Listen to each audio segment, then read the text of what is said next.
Bienvenidos. Hoy vamos a auscultar los criterios de la candidata a la vicepresidencia de la República, María José Pinto, que en este programa no ha comparecido, pero sí tuvo una cita en el que tengo los sábados a las 22 horas, verás. Y arrancaremos con algo que ha intrigado a muchos, porque no está en la mayoría de recorridos o actos de campaña del presidente de la República, aunque sí reseñan algunos medios, como en este caso Oromar, que veremos enseguida, su acompañamiento cuando se registra como en estas ocasiones. Daniel Noboa, quien busca el apoyo ciudadano para gobernar Ecuador hasta 2029. Recorrió zonas de la provincia costera de Manabí, que tradicionalmente ha sido bastión del correísmo, y también estuvo en las provincias de Azuay, El Oro y Los Ríos. En la Atenas del Ecuador, encabezó una caravana de vehículos por la ciudad, acompañado de su candidata a la vicepresidencia, María José Pinto. Desde un camión, el actual mandatario y su comitiva saludaban a los votantes que se apostaron en las aceras. Vera a su manera. Llega gracias al auspicio de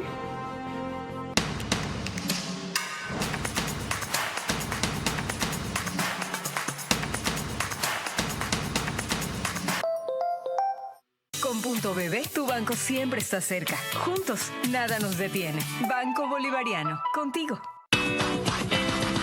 Es promover el uso de gas natural como combustible, principalmente en la industria y sector camaronero del país, reduciendo costos y emisiones de CO2. Pacific Terminal.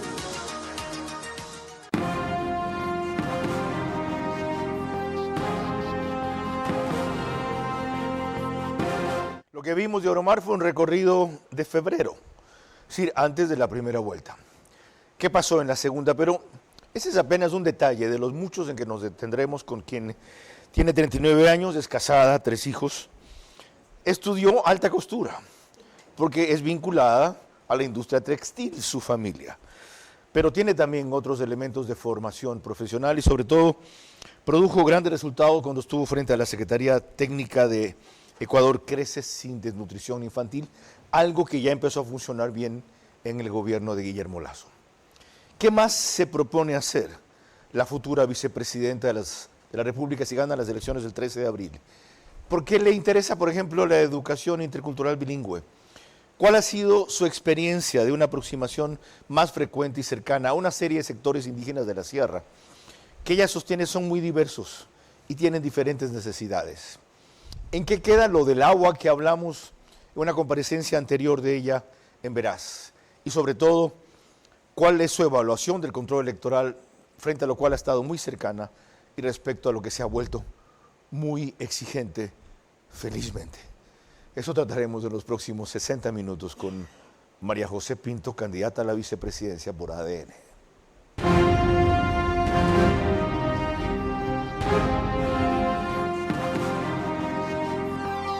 Este es Vera a su manera. Un comunicador que desde 1975 ha sacudido la televisión con formatos y estilos polémicos, sin ocultar sus simpatías ni jactarse de objetividad, pues el periodismo de opinión siempre asume una posición. Bienvenidos a coincidir o discrepar con Vera a su manera. Opinión con propósito. Democracia.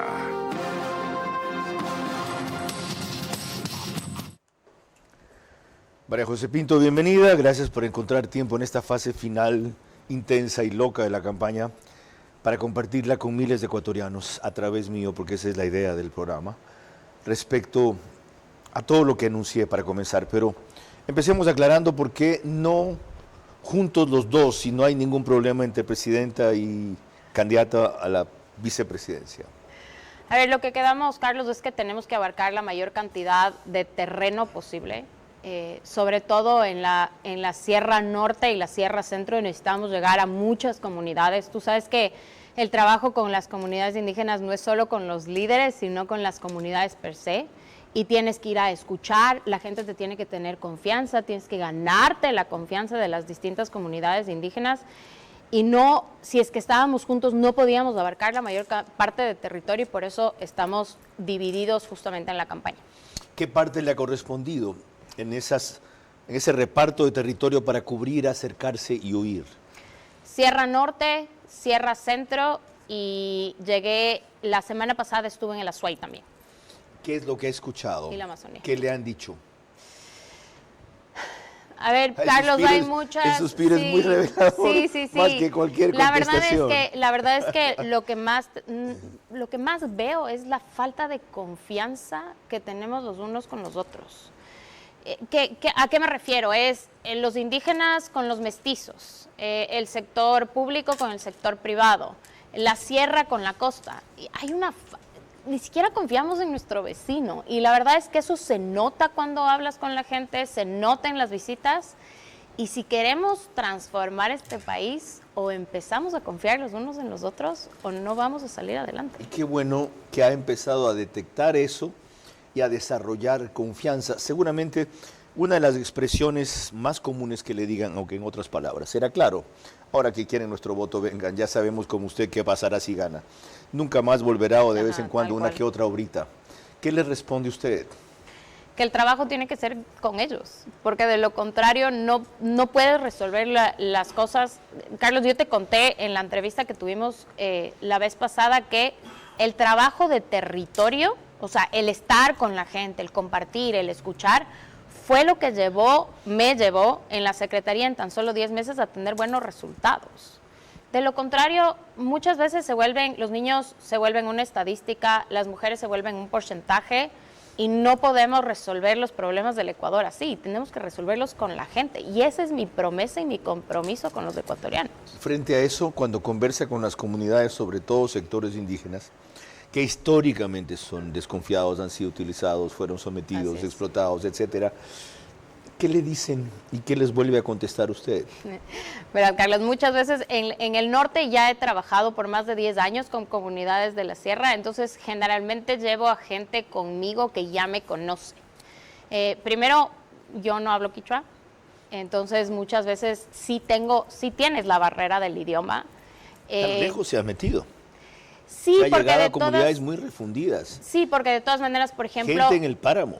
sí, claro. Por ejemplo, estuve en Chimborazo, en Colta, y la comunicación sí tiene que ser en quichua también, porque no llegas a trasladar todo lo que quieres. Y la verdad es que el idioma ha sido una barrera sobre todo para la confianza. Correcto. Y eso es lo que necesitas de la gente, que confíe que el trabajo que quieres hacer y que has hecho ha sido para ellos y por ellos. Ahí ya tengo una primera sugerencia. Si ganan, ¿no ha pensado que el quichua sea materia obligatoria en algunos niveles de primaria o de secundaria por lo menos 2 o 3 años? Yo salí del colegio americano hablando muy bien inglés, muy bien español y bastante bien alemán. Y cero quichua. Así es. ¿No es necesario eso? Primero, el otro día ya pedí a uno de los dirigentes con los que he tenido algunos recorridos, ya le dije, me tienes que conseguir un profesor, porque si es que quiero llegar a la gente y que me tengan confianza, por lo menos tengo que entender algo y ellos me tienen que entender algo a mí. Y la otra importancia, Carlos, es de lo que tú dices, es devolver al sector indígena la educación intercultural bilingüe. Es vital y lo tenemos que hacer ya. Se han perdido 17 años de la educación intercultural y ¿qué es lo que hemos perdido? Es una generación entera que no se puede necesariamente comunicar con el resto de su familia, que ha perdido sus raíces, que ha perdido su origen, que ha perdido su cultura. Nuestro país es mágico gracias a esa pluriculturalidad que tenemos. Qué bueno que lo valore y lo entienda. Ahora, sobre lo otro que le mencionaba, compromiso hecho. Si ganan, va a introducirse como una materia obligatoria el quichua en colegios públicos y privados. O sea, tenemos que trabajar hacia allá porque de todas maneras, sí, a ver, el idioma es una barrera y tenemos que volver a confiar. Y es lo que te digo, la confianza, el idioma, lo que me explicaba un líder indígena, me decía, María José, se llama intercultural porque lo que hace es, el idioma lo que nos hace es unirnos entre todos, entonces, ahí es donde yo de verdad entendí que, primero, el idioma es una barrera para la confianza o no confianza. Segundo, el idioma es lo que nos hace unirnos entre todos, el castellano. Pero tenemos, como tú dices, que empezar como ecuatorianos, aunque sea a hablar algo, a entender, Sí, son nuestras raíces, finalmente. Exactamente, ¿ok? Aunque tú seas mestiza y yo también. Así es. Pues tú no pareces mestiza. ¿Te consideras mestiza? Sí, por supuesto. ¿No blanca? No. Cuando te pidieron autodefinición étnica en el Mestizo. censo, ¿qué dijiste? Mestiza. Mestizo. Qué Y bien. lamentablemente la chica que me estaba haciendo el tema del censo me decía, pero usted tiene ojos claros. Y le digo, pero soy mestiza. Ajá. Y sobre todo mi familia viene, tú sabes, mi familia viene de Imbabura, mi familia viene, tengo una bisabuela que era esmeraldeña, otro abuelo que era manabita, entonces tengo una mezcla y todos somos así, Sí. pero eso es lo mágico que tenemos los ecuatorianos. Tiene raíces de Montubios manavitas, me consta. Su abuelo fue muy amigo de mi padre y ambos montaban bien a caballo, eran grandes cazadores, adoradores del mar también, y le entraban al machete y a la agricultura y a la ganadería. Bueno, digresión aparte. Qué bueno que hayan empezado ustedes a conocer a esta señora. Y qué bueno que ella, a propósito de esto, haya conocido mejor el país, porque en lo que acaba de decir hay otra palabra que comienza con IN, que no es intercultural, sino integración, que resulta vital, aunque la población indígena solo sea un 7%. ¿Saben qué? Los que se creen blancos o se dicen blancos son minoría. En el último censo únicamente 2% se identificaron así. Antes de proseguir, les quiero recordar que nos pueden seguir por Facebook y YouTube de Vera a su manera. Estamos también en Extreme TV Cable, que es Vito TVO, canal 15 o 709, si prefieren alta definición. En DirecTV es el canal 194, corresponde a Manavisión, canal 9, señal abierta solo en Manabí. Gracias a todos por la enorme cobertura y seguimiento que dieron a la entrevista de anoche con Eric Prince y los ministros de Defensa y del Interior. Sé que esto tendrá igual o más por la expectativa de conocer a nuestra invitada, María Clara Triviño Martínez. Gracias a RTV estamos en todas las cableras, eso quiere decir que usted nos puede ver a través de DirecTV, canal 177, CNT, canal 12, TV Cable, canal 69, Claro TV, canal 30 y Cable Unión, canal 9. A través de estas cableras y a esta hora se reúnen aproximadamente 40.000 hogares para ver nuestro programa. Carlos. En radio 101.3 FM, Radio Centro en audio y en imagen para sus plataformas digitales. Candela con K, 89.3 FM en Manabí. En Riobamba, La Bonita, del centro del país. 89.3 FM también para Chimborazo, Cotopaxi y Tungurahua. Y en Quito, 101.7 FM, Radio Sucesos, líder en información en la capital de la República. Mañana, aquí, Juan Carlos Holguín, ex canciller, articulista de Expreso, y Ricardo Noboa Bejarano, ex candidato a la presidencia de la República en 1996, legislador y el exministro, exdiputado, realmente, sí, era otra denominación. Ok, María Clara. Revisemos ahora una de las caminatas que ha desplegado la candidata a la vicepresidencia de la República, María José Pinto, especialmente en Quito. Descríbenos esto un poco, María José. ¿Dónde es? ¿De qué se trata? A ver, estábamos en el sur de Quito, íbamos a hacer un puerta a puerta. Como tú sabes, el norte y el sur de Quito son completamente distintos y hay que conocer las realidades, sobre todo de la capital, que ha estado un poco abandonada en los últimos años. Estoy con la asambleísta electa también. Estábamos haciendo, ahí lo que estaban haciendo era demostrar qué hacen en el parque. Íbamos a hacer eso, un baile, y cómo se distrae la gente, para qué sirven los parques, porque no deberían estar abandonados. Ahí había un artesano que hace globos divinos, hermosos. Y lo importante que es fomentar la artesanía en los chicos jóvenes también, porque mucha artesanía se está perdiendo en el Ecuador. Y luego conocimos a diferentes comerciantes de la zona. Ahí estábamos en medio de la calle con diferentes dirigentes justamente de la zona sur. Y luego entramos a un ahí no se ve, pero seguramente está después. ¿Entraron a dónde? Que entramos a un mercado. Ok. Para ver cuáles son las problemáticas del mercado, porque hay mucho contrabando también en hortalizas. Tienen que pagar dentro de los mercados, pero afuera siguen los comerciantes informales. Entonces hay muchísimas cosas que resolver. La gente sabe que hay que transformar este país, que hay que transformar Quito, y estamos aquí para escuchar, porque eso es en verdad lo que voy a hacer en cada puerta a puerta y en cada recorrido que tengo, ver los comerciantes que necesitan. ¿Eres campañera? Sí. ¿Disfrutas de eso? Me encanta estar con la gente, en realidad. Sí. Es lo que se nota. Me gusta abrazar, me gusta ver a la gente, me gusta ver lo que te dice. Ok, en el sur de Quito ustedes ganaron en la primera vuelta con poco, 6%, creo. En el norte de Quito barrieron, fue creo que más de 30%. Sin embargo, esta vez tuvieron en la capital una victoria por 230,000 y algo más votos, menos estrecha que la vez anterior de la segunda vuelta en el 2023. Así es.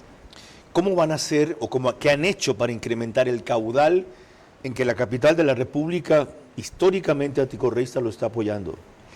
A ver, tú sabes que Quito tiene 4 circunscripciones y cada circunscripción maneja muy distinto el tema político. En el sur, por ejemplo, hay un sector indígena que votó por ISA, que además es un sector indígena migrante, digamos, que muchos son de Cotopaxi, muchos son de Chimborazo.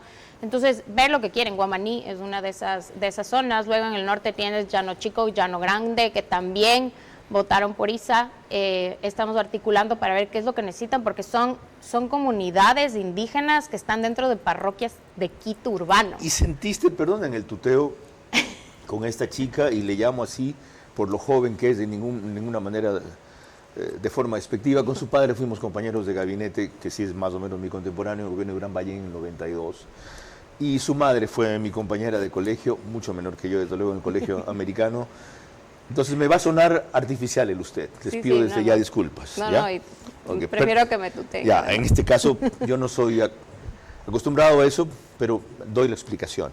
Ahora, ¿qué sentiste de diferente entre las necesidades que te transmiten ahí y las que me contaste que te transmitían en cambio en el campo? El problema de confianza, ¿ahí qué era? A ver, es otra cosa en Quito, porque lo que te dicen las comunidades indígenas de Quito es que no se les presta atención, que no se sabe ni siquiera que existen. Es más, cuando yo hablo con gente conocida, les digo, las comunidades indígenas de Quito, y todo el mundo me está viendo como para mí también es comunidades novedad. Indígenas de Quito. No, sí hay mucho.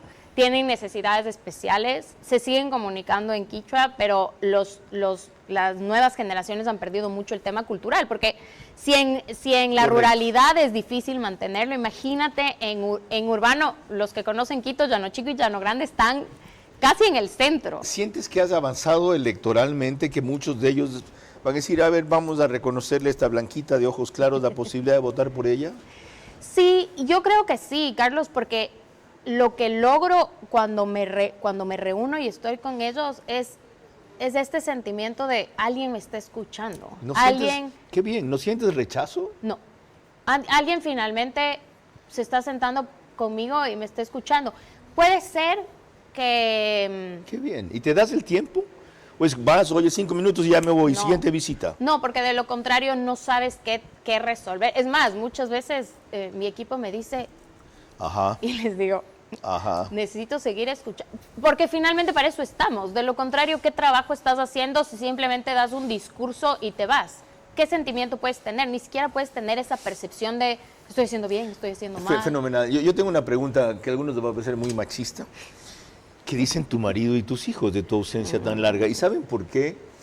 Porque en 1960-61, que ya comencé a tener uso de razón, mi madre pasaba mucho tiempo fuera de la casa haciendo campaña, ¿ya? Por Galo Plaza, cuando ganó el velasquismo. Y mi padre, que era un montubio recién bajado del caballo, digo yo, se quedaba a cargo nuestro y la apoyaba en todo lo que hacía. En 1960-61, si me hubiese tocado una esposa política como tú, no sé si le hubiera apoyado tanto. Hubiera dicho, escoge, la política o el matrimonio. ¿No te ha dicho eso tu marido? Carlos, cuando el presidente me propuso ser parte de su binomio, a la primera persona que llamé y que tenía que llamar era mi esposo, porque finalmente es una decisión que se tiene que tomar en familia. En familia, porque estás dejando muchísimas cosas, estás dejando tu libertad por el tema de seguridad, eres una figura pública, entonces también lo que pasa cuando yo camino con mis hijas, por ejemplo, es que ahora me saludan y claro, yo no quiero que ellas necesariamente salgan en las fotos, entonces es una dinámica que cambia todo. ¿Qué edades tienen? Yo tengo un adolescente ¿Ya? y 2 chiquitas, menores de 6 años. Ah, ok. De otro. ¿De dónde te viene el mexicanazo? Órale, Tengo- hablas así tengo muy mexicano. mexicanazo. ¿Ya? ¿De dónde Sí me viene? critican, creo que es bien quiteño. mi Ah, es más bien acento. quiteño. ¿No te parece a ti medio mexicano, María Clara? ¿Que habla con acento mexicano? No, serrana. O sea, Muy ¿serrana? Muy quiteña, me critican por re quiteña, entonces... Pero no oigo el rasgado así, ni la S tampoco. Ok, María Clara. Volviendo al tema que nos reúne esta noche en varios discursos o conferencias, así como en entrevistas y testimonios, María José Pinto, nuestra invitada central de esta noche, ha dejado en claro la identidad que tiene con Daniel Noboa, vinculada incluso a sus ancestros familiares, ya que ambos fueron grandes generadores de empleo para el Ecuador. Y yo venimos de una tradición de trabajadores incansables. Nuestros abuelos nos enseñaron a soñar y a luchar por un Ecuador con un futuro brillante. Mi experiencia en el sector privado me ha enseñado el valor de la eficiencia y la responsabilidad. Además, la necesidad de un trabajo ágil, efectivo y con objetivos claros. Soy una fiel creyente que el trabajo honesto y decidido nos permite cambiar vidas. Al volver en el siguiente bloque veremos algunas recientes definiciones de María José Pinto respecto a resultados conseguidos gracias al apoyo del presidente. La candidata a la vicepresidencia, María José Pinto, ha demostrado claramente lo que es ser complemento y refuerzo en una fórmula presidencial cuando se tiene lealtad y cumplen los roles de cada quien. Su aporte silencioso y eficaz revelará sus frutos sorprendentemente el 13 de abril, pues se ha dedicado a unir y resolver.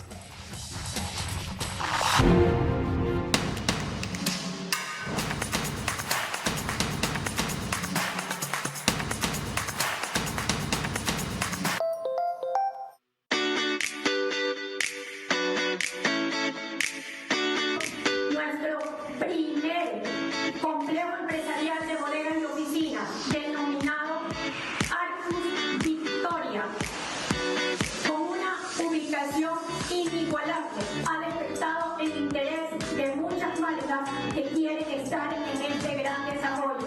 Nosotros estamos en una ubicación estratégica.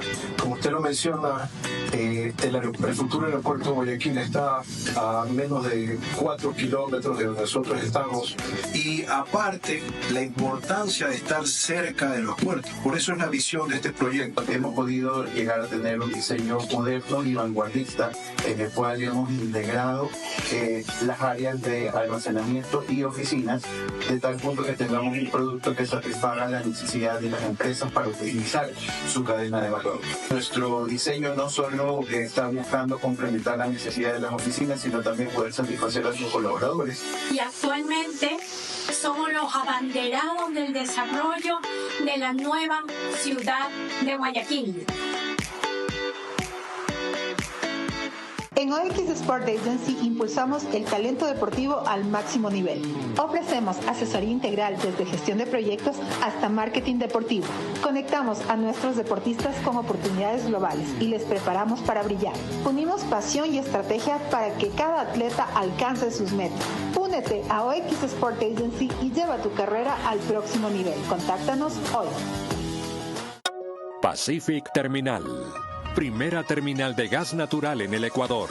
Será un eje fundamental en el cambio de la matriz energética, reemplazando el uso del diésel y fuel oil. Nuestro objetivo es promover el uso de gas natural como combustible, principalmente en la industria y sector camaronero del país, reduciendo costos y emisiones de CO2. Pacific Terminal. Vera a su manera, crítico e independiente.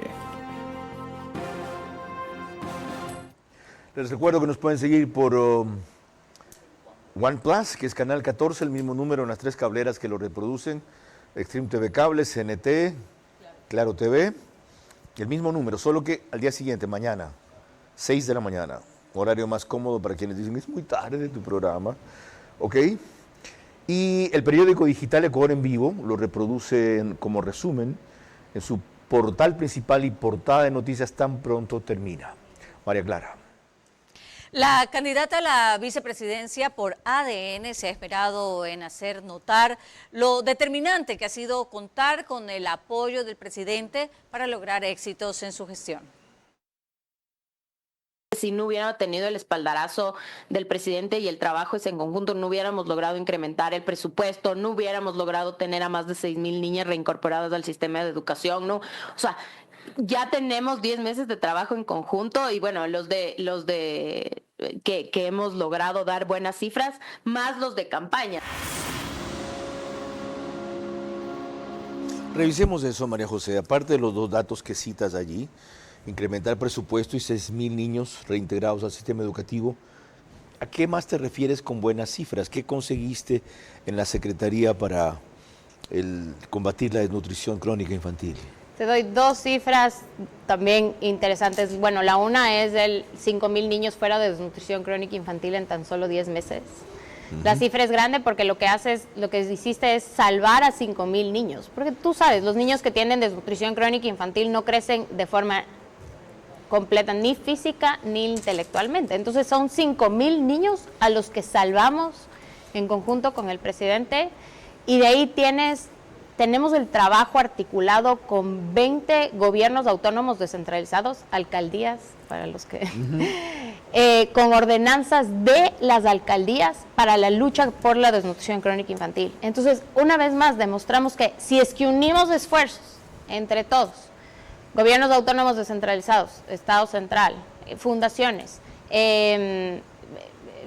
empresa privada, vamos a lograr cifras. Las hemos logrado y hemos demostrado, ahora es tiempo de seguirlas expandiendo. ¿La meta es sacar a cuántos de la desnutrición crónica infantil si ustedes tienen 4 años más aproximadamente? La meta es entre 5,000 y 8,000 niños al año. Esa es la cifra que te dan a nivel internacional. 32,000 más o menos. Así es. ¿De cuántos que están en la desnutrición crónica infantil aproximadamente? 1 de cada 5 niños en el Ecuador tienen desnutrición crónica infantil. 122... Bueno, 200,000 tal vez. 200,000 para 5, más o menos, divídelo para 5. Ok, y lo otro, ¿quién se va a hacer cargo de la Secretaría? ¿Va a seguir dependiendo de tu vicepresidencia? Sí, por supuesto. Es una de las cosas que yo le planteé al presidente, que es una estrategia que no puede dejar de seguir, porque de lo contrario, si paras no tienes este acelerador que tenemos puesto, y es además... Cuando trabajas en desnutrición crónica infantil, a mí me dijeron, empiezas a trabajar en desnutrición crónica infantil y nunca sales. La meta que te has propuesto suena poco, si es cierta la que reveló Guillermo Lasso que habían conseguido en 2 años y medio, 28,000 dicen ellos que sacaron.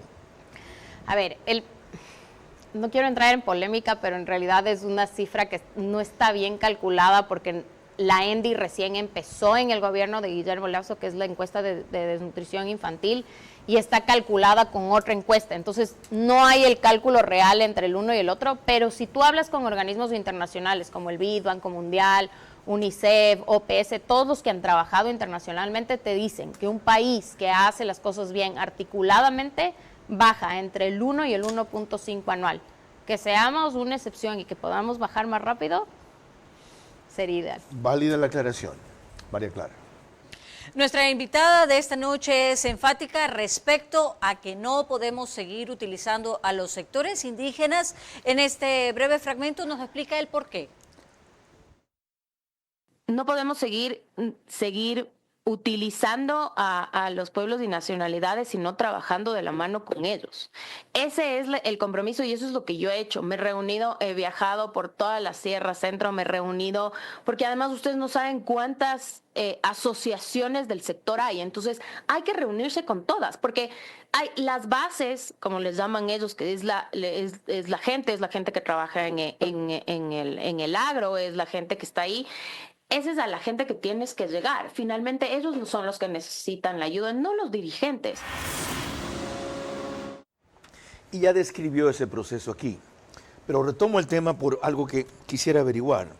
Si ustedes ganaron en la mayoría de esas comunidades, ¿por qué tanto énfasis aquí? Daniel Noboa barrió en Tungurahua, barrió en Cotopaxi, barrió en Chimborazo. No tengo muy claro sobre el norte. ¿Por qué tanta insistencia en enfocarse ahí en esta fase de la campaña? Porque, Carlos, estamos tan cerca y está tan polarizado el tema político que tienes que llegar a los sectores que votaron por Pachacutic. Finalmente es el otro voto que está en juego, es el otro voto grande. Cotopaxi tiene un voto grande, Tungurahua no tanto, pero Cotopaxi, Quito, ya te comenté, Imbabura también tiene un voto grande de Pachacutic. Entonces es llegar de forma con confianza, entendiendo, trabajando, escuchando, porque de lo contrario se le sigue utilizando. Y más adelante veremos algo sobre lo que les dije que me interesaba averiguarle, control electoral. Si ellos ganaron la primera vuelta, que no lo pudieron probar, lo he dicho aquí varias veces, fue 48-43, por lo cual el presidente no insistió en ese tema y admitió que control electoral había sido deficiente. El indicador viene de un conteo rápido que hizo la OEA, a la vez de un número de actas muy bajo como para darle tanta credibilidad. Fueron 500 actas. ¿Qué van a hacer para defender lo que se ha visto evidentemente, y les he dicho a ustedes, ven las señales, no las encuestas, que ha crecido? María Clara. En el siguiente bloque veremos lo que dijo María José Pinto respecto a qué harán con la educación pluricultural. La candidata a la vicepresidencia, María José Pinto, ha demostrado claramente lo que es ser complemento y refuerzo en una fórmula presidencial cuando se tienen lealtad y se cumplen los roles de cada quien. Su aporte silencioso y eficaz revelará sus frutos sorprendentemente el 13 de abril, pues se ha dedicado a unir y resolver.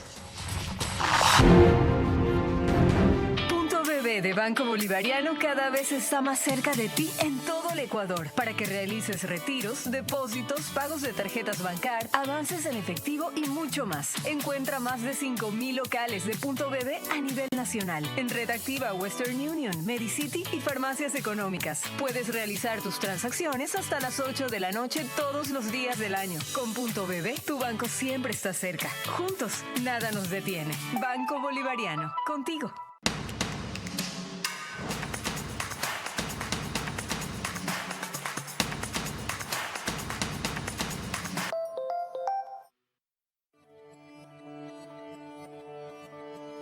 Elige ser valiente.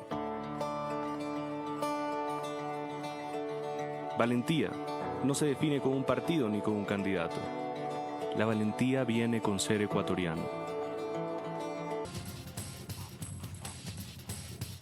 Estamos de regreso y les recuerdo que usted nos puede ver a través de la señal de Macro Digital Televisión en Estados Unidos, en las aplicaciones Roku y Pluto TV. Allí se reúnen entre 12 y 15,000 hogares para ver nuestro programa a esta hora.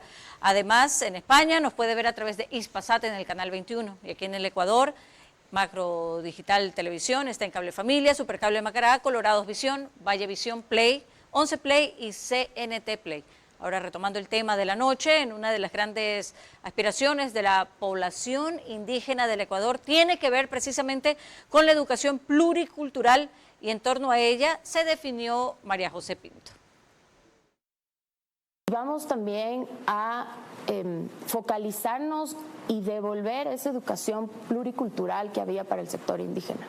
Es importante mencionarlo y quiero que sepan que por primera vez la vicepresidencia va a ser el vínculo directo con justamente las comunidades indígenas. Me he reunido con el sector indígena durante las últimas 3 semanas y es muy importante tener esa conexión, esa comunicación directa. Siendo de la sierra y habiendo trabajado con ellos, entiendo, pero tenemos que trabajar juntos.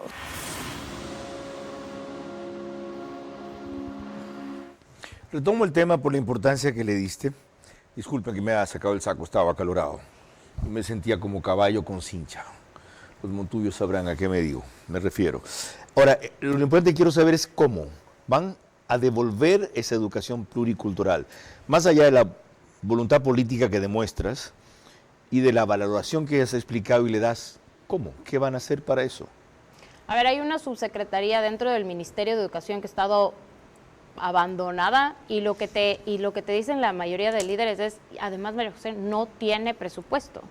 Entonces tú sabes cómo se manejaba antes, te decían sí, está ahí, pero finalmente si una subsecretaría no tiene presupuesto, no hay mucho en lo que se pueda trabajar. Y Carlos, la otra es, nos tenemos que sentar verdaderamente en la mesa, el sector indígena y el sector mestizo, a ver cómo volver a implementar. Porque lo que me decía uno, me decían en Chimborazo, me decían, María José, las escuelas del milenio son tan lejos. Unas ya están cerradas, pero las otras son tan lejos que hasta nuestros hijos tenían que alquilar cuartos cerca de las escuelas para poder ir. Entonces, hay que resolver temas de infraestructura para comenzar, porque hay escuelas abandonadas que eran de la educación intercultural bilingüe. Entonces, primero infraestructura, y si no es de infraestructura, ver cómo implementarlo dentro de las escuelas que ya hay. Pero son varias aristas, porque además son 17 años que no hay la educación, entonces hay que volver a crear el pensum, un pensum más enfocado, más moderno, modernizado, digamos así, porque tienes que tener innovación, tecnología, entonces crear el pensum, ver el tema de infraestructura, ver el tema del idioma. Lo que me decía otro profesor, me decía, María José, sí hay los profesores, pero no es lo mismo hablar el idioma que enseñar el idioma. Entendido, se nota que lo conoces y lo dominas y lo vas a impulsar. Vamos al otro tema que dejé pendiente. ¿Qué han hecho para que el control electoral esta vez no sea un desastre? A ver, Carlos, hemos primero dividido el país en las provincias, poner solo una persona a cargo por provincia, que es fundamental, porque de lo contrario los unos hacen unas cosas, los otros se mezclan, entonces hay una persona a cargo de cada una de las provincias. Te tengo los últimos números. A ver. Ya tenemos 41.277 delegados de las juntas receptoras de voto, eso quiere decir lo que llamamos mesas. Luego tenemos 6.510 coordinadores de recinto, que esos son los fundamentales, porque si es que hay algún problema, esos son los que tienen que controlar, ver que todos estén bien. Okay. Y de ahí tenemos que esto es fundamental porque hay mucha preocupación de los centros de digitalización, y ahí hay ya autorizados 1.679 personas. Ese es el último corte que tengo. El CNN no está actualizado, Pichincha, falta actualizar Pichincha y falta actualizar exterior. Entonces, además tenemos que trabajar simultáneamente en la campaña y en el control electoral, porque son dos cosas completamente distintas. Vi un oficio también en el caso de Manabí, pedían inclusive estar en los sitios, que es clave, donde van a cuadrar las actas de recuento.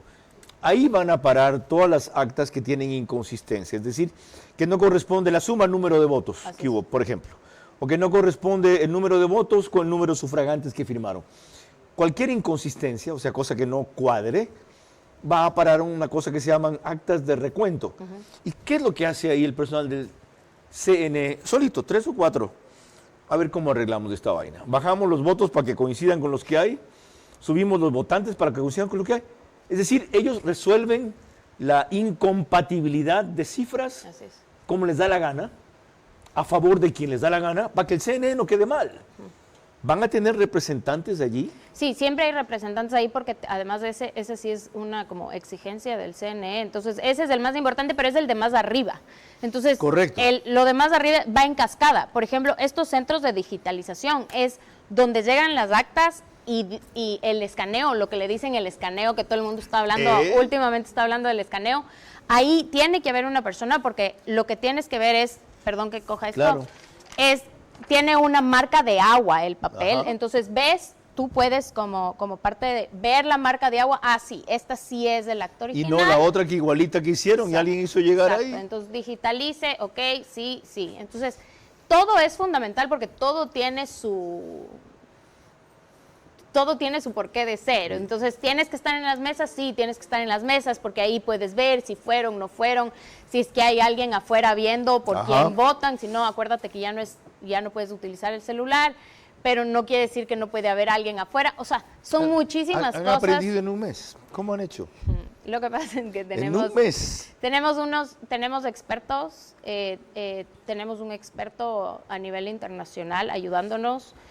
Cambiamos un tema del sistema, tenemos una compañía también que hace todo el tema de capacitación. ¿No hicieron en 3 meses lo que debían hacer en un mes? ¿Va a funcionar? Tiene que funcionar, no hay opción. Estamos atrás, yo todos los días tenemos reuniones con las empresas, con el experto, entonces hay mucho que hacer y que seguir haciendo, porque nos quedan 6 días, porque además se tienen que dar capacitación, se da todos los días capacitación. Luego hay también un trabajo en cascada para... porque mucha gente cuando le llamas por el call center te dice que sí, pero de que sí a que esté el día que tiene que estar. Ya, me dijeron también que en algunos sitios ustedes no están capacitándolos sobre la importancia de algo que recién se descubre que es vital, que es la famosa acta de sufragantes o la hoja padrón. Es decir, yo creía, y lo hemos explicado aquí varias veces, que lo primero que se hace es abrir la urna y ver cuántos votos hay. No. Lo primero que se hace es en esa hoja en que nos hacen firmar a nosotros contar que votamos, exacto, contar cuántas firmas hay, incluidas huellas dactilares para algunos que no saben firmar, y según ese total, supongamos, 350 registrados para votar, votaron 280, deben haber 280 papeletas. Así es. ¿Van a pedir eso? Sí, claro, es parte de la capacitación, porque tú tienes, al momento de abrir las juntas, tú tienes un proceso que tienes que seguir, porque tienes que verificar que esté cerrado el sobre, tienen que contar la cantidad de papeletas, porque también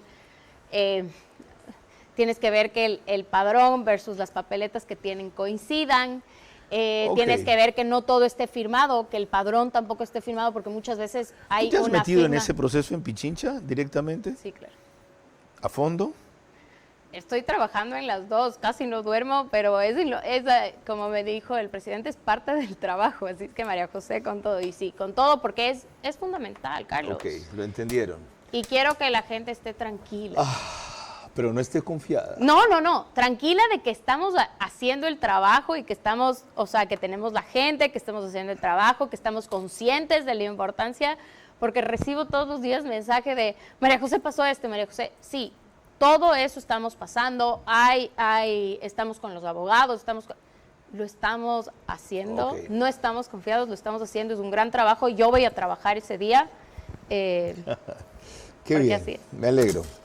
Las consecuencias las pagará tu familia, pero ya les devolverás tiempo. Un mejor Ecuador. Eso, ese es el mejor legado.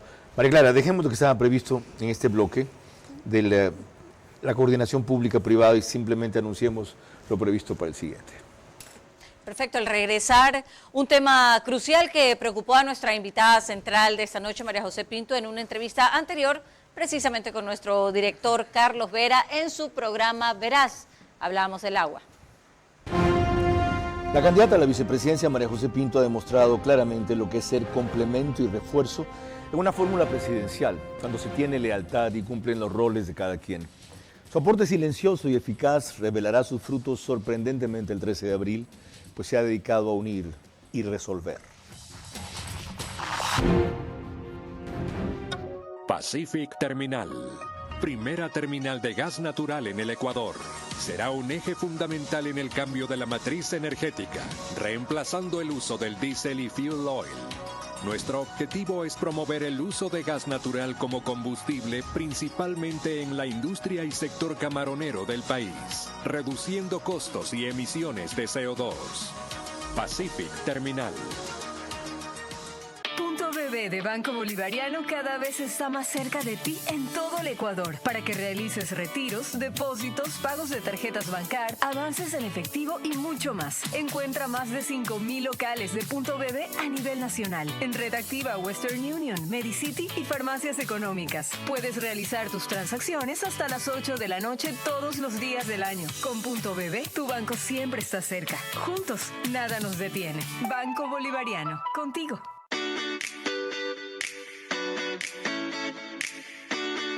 Nuestro primer complejo empresarial de bodegas y oficinas, denominado Arcus Victoria, con una ubicación inigualable, ha despertado el interés de muchas marcas que quieren estar en este gran desarrollo. Nosotros estamos en una ubicación estratégica. Como usted lo menciona, el futuro aeropuerto de Guayaquil está a menos de 4 kilómetros de donde nosotros estamos.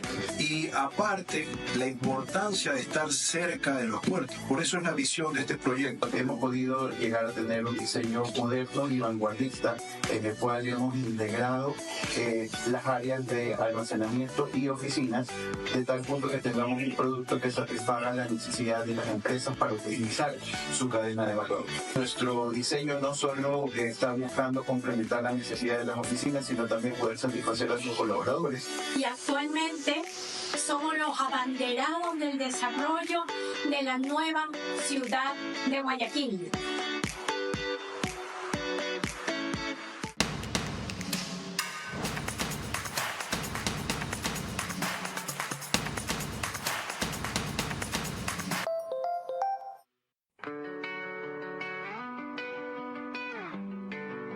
Ha llegado la hora de recuperar nuestro papel protagónico, el que siempre nos ha distinguido y nos hizo la luz de América.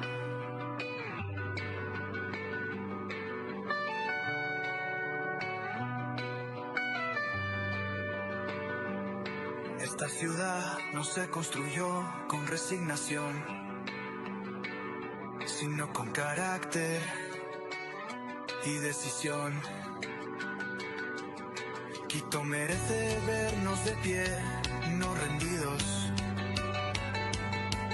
Nos exige valentía para enfrentar los problemas y firmeza para impedir que nos arrastren al pasado. Esta vez no hay margen para titubeos. Con coraje vamos a defender nuestra libertad, la democracia y el futuro de todo el país. No hace falta decir más. Tú y yo sabemos lo que hay que hacer.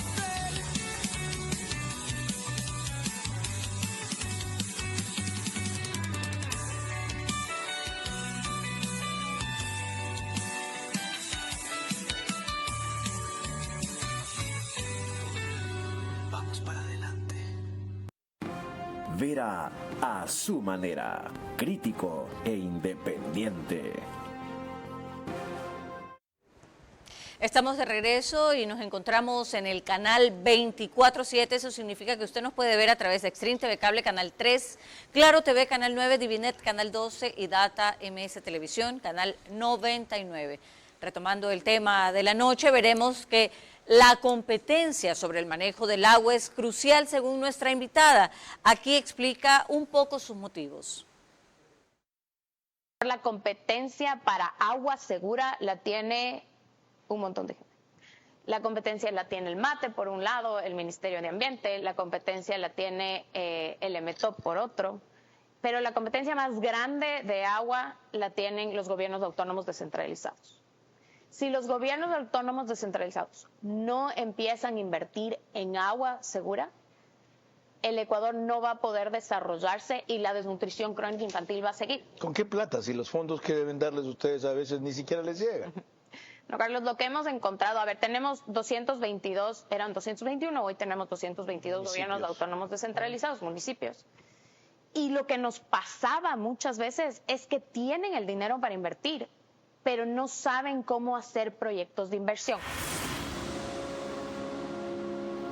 Es decir, si en muchos casos ese es el vacío, ¿cómo lo van ustedes a suplir o a llenar, a guiar o a asesorar para que sepan los fondos que tienen, invertirlos en algo que es vital?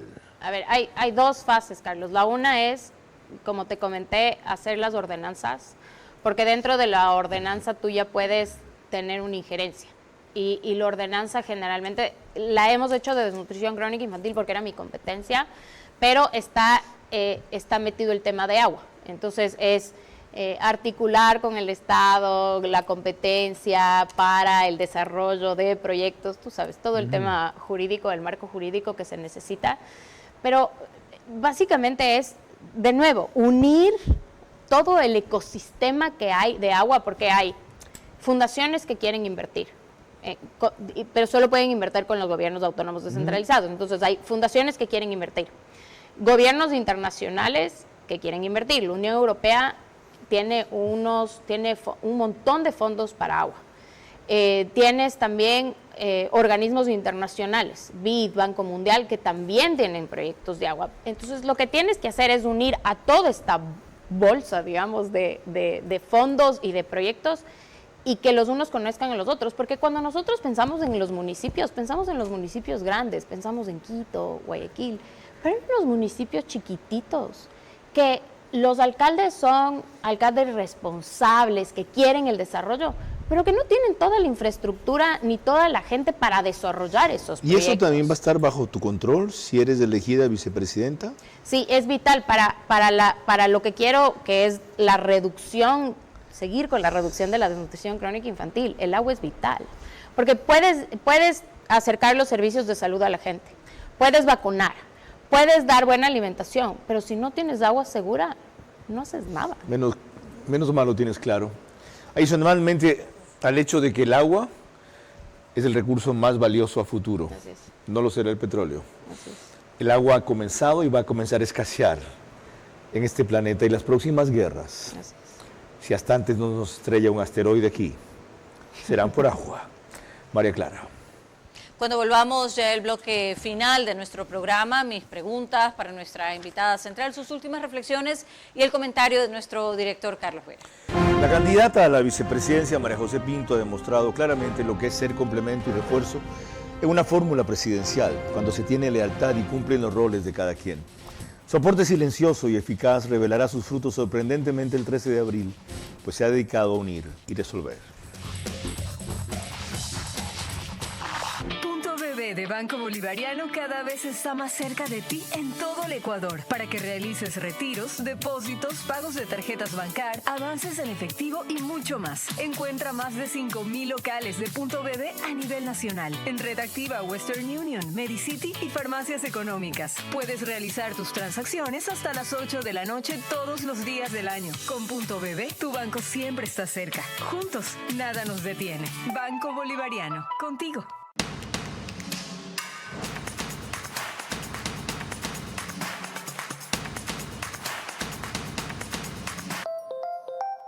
¿Te van a operar del cerebro? Exige precisión, seguridad, exige neuronavegación. Operar sin esta tecnología es como viajar sin GPS, un riesgo innecesario. Con el neuronavegador, los neurocirujanos tienen un mapa en tiempo real del cerebro y la columna, asegurando cortes exactos y mínimas secuelas. Si vas a someterte a una cirugía neurológica, que sea con lo mejor.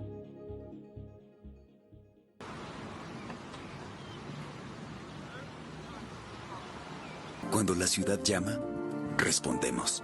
Cuando todo se mueve, nos plantamos firmes. Y cuando algunos se entregan, nosotros vamos para adelante. Porque si Quito se duerme, el juego se acaba. Aquí estamos, como siempre, como nunca. Quito, aquí estoy.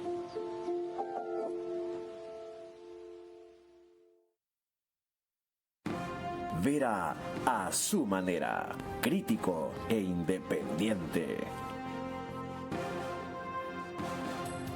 Les recuerdo que mañana van a estar aquí Ricardo Noboa Bejarano, ex candidato a la presidencia de la República y diputado cuando los asambleístas se llamaban así, y Juan Carlos Holguín, ex canciller y articulista de Expreso.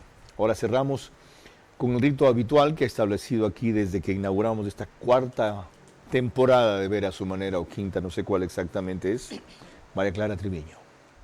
Gracias, Carlos. Corresponden, como bien dijiste, las preguntas para nuestra invitada central, recordándole que deben de ser respondidas en términos de sí o no. La primera pregunta para María José Pinto, candidata a la vicepresidencia de la República.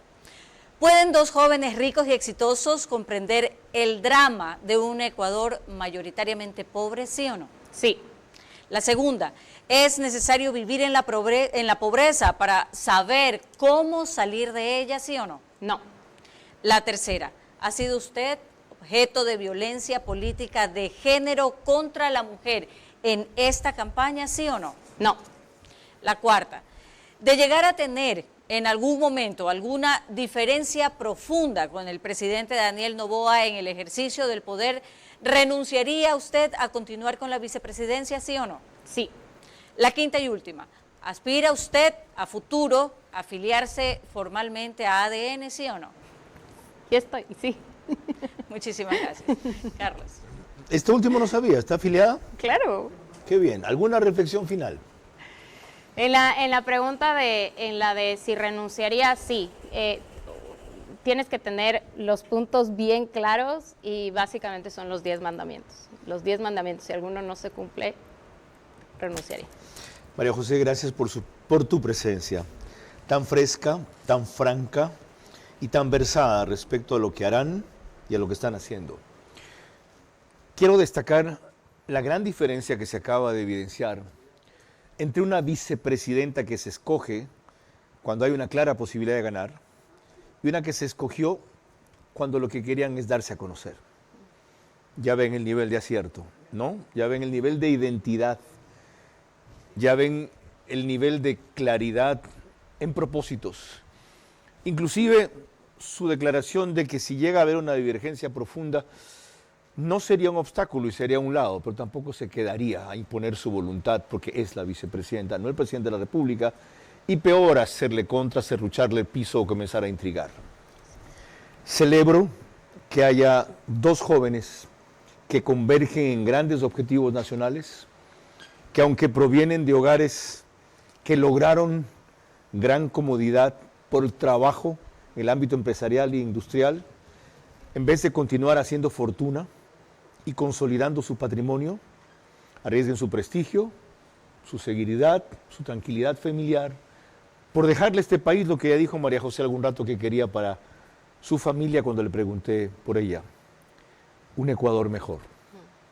Hay entonces esperanza y hay vicepresidenta con dignidad y claridad si se ganan las elecciones por parte de este binomio el próximo 13 de abril. El resto lo tienen que poner ustedes.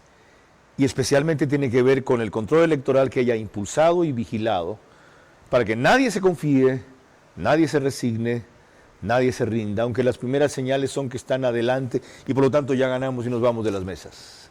Esto se pelea hasta el último instante en todas las instancias. Esto es una batalla que se está ganando, pero que se va a librar solamente a partir del domingo, que no concluye. Esa noche en que estaremos aquí en vivo a las 10 horas, 22 horas, 10 de la noche, quiero decir, altura a la cual no podrán haber totales, porque una gran cantidad de actas estarán cuestionadas y por lo tanto su resultado final en disputa. Más allá de todo lo que haya dicho y no haya entendido la señora Tamaint, que no le ha servido estar frente a tantos procesos electorales para nada, por las barbaridades que sigue diciendo. María Clara. El día de mañana a las 22 horas, como de costumbre, nuestro invitado central será el ex canciller del Ecuador y actual articulista del Expreso, Juan Carlos Holguín, acompañado del doctor Ricardo Noboa Bejarano, ex candidato a la presidencia de la República. 2 generaciones frente a un solo tema, lo que nos jugamos en el Ecuador. Por ahora, gracias por su gentil compañía. Que pasen buenas noches. Vera a su manera llegó gracias al auspicio de